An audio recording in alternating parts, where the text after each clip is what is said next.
Pour l'urbanisme, comme je disais, donc on a quand même une dizaine de dossiers par semaine qui passent au collège, auxquels on est vraiment très attentif. Donc nous, on essaye vraiment d'être juste. Et c'est jamais facile de donner son avis et de pouvoir juger le projet de chacun, puisque c'est vraiment subjectif. Donc, on doit vraiment pas regarder la beauté d'une chose, puisqu'on n'a vraiment pas les mêmes avis. Donc, on essaye toujours d'avoir un avis unanime au collège.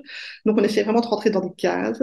Et donc, on a des cases qui sont dictées par le schéma de structure, par le GR, GBSR, etc.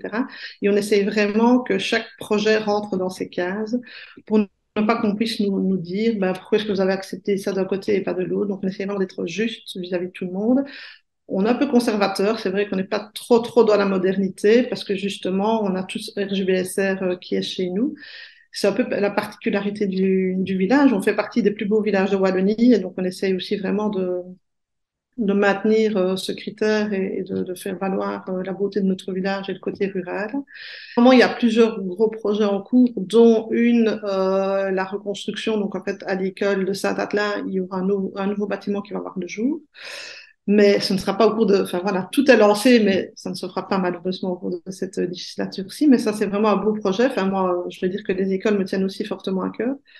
Euh, Qu'est-ce qu'on a comme autre projet? On a aussi un projet de crèche. En tous les cas, on a pour le moment un co-accueil. Et là aussi, on est en train de voir ce qui est possible pour le faire passer en crèche. Donc, on a aussi avec le plan Cigogne, etc., pas mal de projets sur la table. Et donc, ça, c'est deux projets voilà, qui me tiennent à cœur, étant donné que je suis maman. Voilà, j'ai vraiment aussi qu'on avance dans ces gros dossiers. Après, on va aussi avoir toute une rénovation, justement, de la rue des combattants qui fait partie du projet Cœur de village, qui sera vraiment la porte d'entrée du village. Et donc, voilà, c'est tous des projets intéressants et qui se mettent en place. Mais voilà, il faut toujours le temps qu'on fasse tous nos appels d'offres, nos cahiers des charges et que les subsides arrivent, etc.